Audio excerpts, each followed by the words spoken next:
Karena beberapa saat yang lalu, bukan beberapa saat, yang udah cukup lama sih, ketika gue pertama kali bilang teori ke teman-teman komedian, mereka langsung nolak. Mereka bilang gini, komedi itu gak ada teorinya sih. Komedi itu pengalaman empirik, komedi itu bakat, komedi itu adalah observasi yang sulit untuk dipelajari. Gue terus terang nggak setuju, karena gue pernah lihat ada teorinya, bukannya enggak ya. Hari ini gue akan coba angkat teori yang ada di bukunya Pak Jalaluddin Rahmat almarhum, judulnya Retorika Modern, dan di situ ada bab atau chapter yang menjelaskan tentang pidato rekreasional ya. Dan itu ada 3 teori humor yang disampaikan oleh Pak Jalaluddin Rahmat. Yang pertama adalah yang gue bahas hari ini, teori superioritas dan degradasi. Apa itu? Jadi gini teman-teman semuanya, itu sebenarnya mengambil cara berpikirnya Plato dan Aristoteles. Ya betul, Plato. Kalau Plato itu temannya Plat B. Kalau Plato itu ya Plato, filsuf. Kalau Plato, kenapa jadi ngomongin plat mobil sih? Iya, balik lagi ke sini ya. Balik lagi ke teori humor. Jadi menurut mereka, teori yang dijelaskan di sini adalah orang itu akan tertawa ketika melihat sebuah kejanggalan, kata Plato, ya, dan atau kekeliruan, kata Aristoteles. Kita akan ketawa di situ tuh. Nah, objek yang bikin kita ketawa adalah objek yang ganjil, dan kita merasa nggak punya sifat-sifat yang menggelikan. Artinya dia aneh, kita enggak, gitu ya. Dia aneh, kita enggak. Kita paling oke, kita paling hebat. Nah, teman-teman sekalian, kita di situ merasa superioritas. Objeknya dianggap sebagai objek yang mewakili degradasi, yang perlu untuk dikritisi, perlu untuk diledekin, perlu untuk diketawain. Ini nggak terjadi ketika kita merasa lebih rendah daripada objek kita. Kita akan cenderung melakukan ini jika objek yang kita ketawain itu jauh punya peluang untuk direndahkan. Setuju ketika ini bisa disalahgunakan untuk menghina orang, ya setuju. Tapi kan seperti kita pahami, humor kadang-kadang memang membutuhkan korban. Makanya kalau kita lihat komedian itu pasti ada satu orang yang jadi tatakan Islam mereka. Itu orang yang diledek habis-habisan sebagai materi. Di stand up comedy juga ada namanya roasting ya. Ketika kita bisa meledek orang dengan menggunakan fakta-fakta yang ada untuk tujuannya mentertawakan si objek tersebut. Tapi bedanya roasting itu kan dia sudah di briefing sebelumnya bahwa kita akan roasting ya, ini materinya terima apa enggak gitu. Jadi ada proses yang dilewati, enggak ketemu langsung roasting, bisa digampar orang habis itu ya.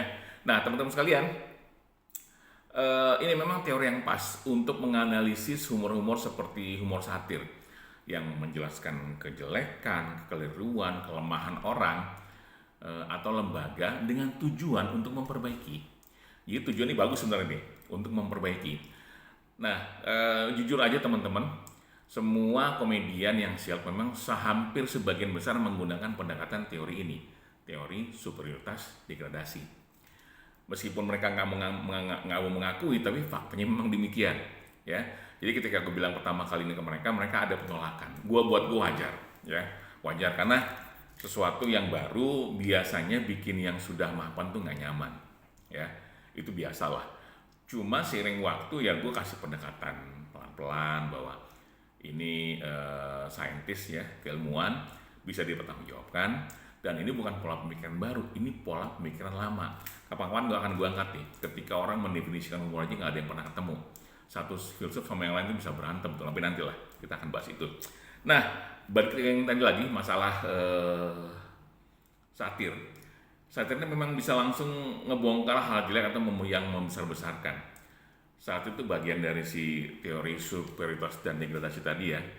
Dan itu dilakukan dengan cara menjelek-jelekan atau membesar-besarkan, tapi kelebihan, tapi kelewatan, over, atau kalau istilah sekarang bilang lebay, ya. Cuma itu memang pendekatan yang menyenangkan untuk digunakan. Nah, dan mereka juga bisa menggunakan pakai pendekatan tekniknya adalah parodi, ya, ironi atau burlesque.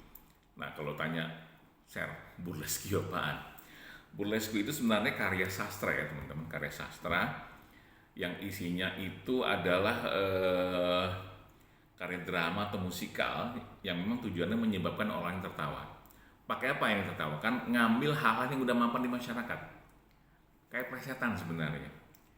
Ya, ini asalnya dari burla kalau nggak salah, burlesco, asalnya dari burla.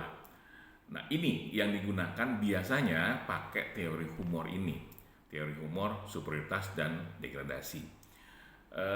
Teman-teman sekalian, teori ini mungkin teori paling umum yang digunakan di seluruh dunia. Karena beberapa kali gue browsing ini pasti nongol nih, teori superioritas dan degradasi, ya. Karena memang lekat banget sama penggunaan humor ketika di panggung atau ketika bertemu sama orang, ya. Ada nggak sih pendekatan di humor yang kemudian bertabrakan dengan ini? Ada, ya. Gue sangat kagum sama satu sosok namanya Mas Indro Warkop, dan kapan gue sempat diskusi sama beliau, lumayan lama tuh, dari jela abis maghrib sampai hampir tengah malam, kalau nggak dipotong gue nggak pulang-pulang dari rumahnya karena ngobrol panjang banget. Dan dia bilang gini, bahwa pencapaian terbesar seorang komedian adalah ketika dia bisa mengolok-olok dirinya sendiri. Gue pribadi sering mengolok-olok diri gue sendiri.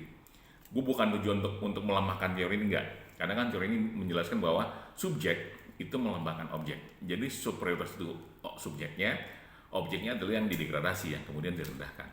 Kalau pakai pendekatan mengolok-olok diri sendiri, kalau lo pernah ingat pernah ingat video gue yang menceritakan tentang 6 level of humor, dan gue di posisi 5, ketika gue bisa mengolok-olok diri gue sendiri, artinya sebagai subjek gue mau mengolok-olok diri gue sendiri, ya.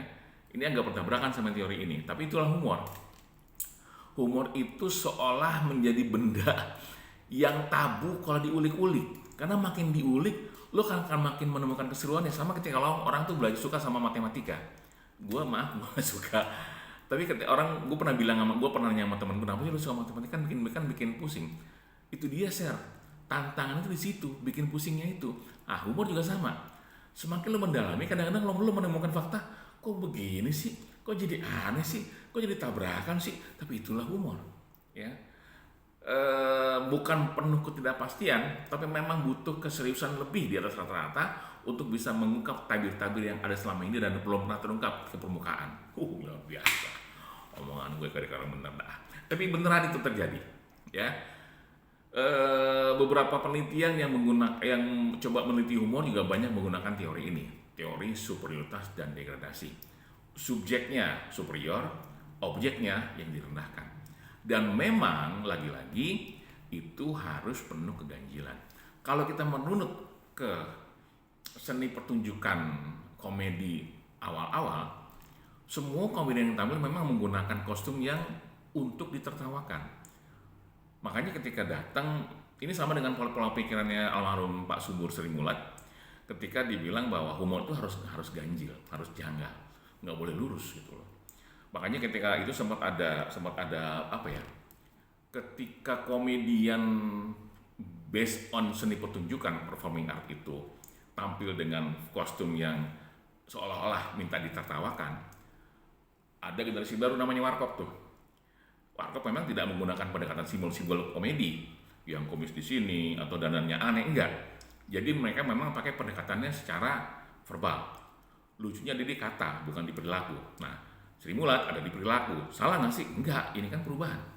Buat gue mah wajar-wajar aja, dan kalau sekarang memang orang lebih lihat ke verbal. Meskipun komedi yang menggunakan pendekatan kostum, ya, yang tampil untuk direndahkan, karena dalam tanda kutip ya, bukan ini in the good way, bukan untuk merendahkan, enggak, tapi untuk tampil sebagai bagian dari pertunjukan, perlahan sudah mulai tinggalkan. Tapi apakah verbal sama kayak lu share yang merendahkan pihak lain? Ada yang iya, ada yang enggak. Karena ada beberapa pendekatan yang tadi gue bilang, gue di level 5 ya, dari 6 level of humor, dan gue adalah kondisinya mengolok-olok diri gue sendiri. Artinya gue melemahkan diri gue, atau gue menjadikan gue sebagai objek target, objek sasaran dari orang-orang lain. Dengan apa? Dengan fisik gue ini, gitu. Teori humor superioritas dan degradasi adalah humor, teori yang paling umum yang digunakan orang untuk menganalisis atau menggunakan pendekatan-pendekatan humor lainnya.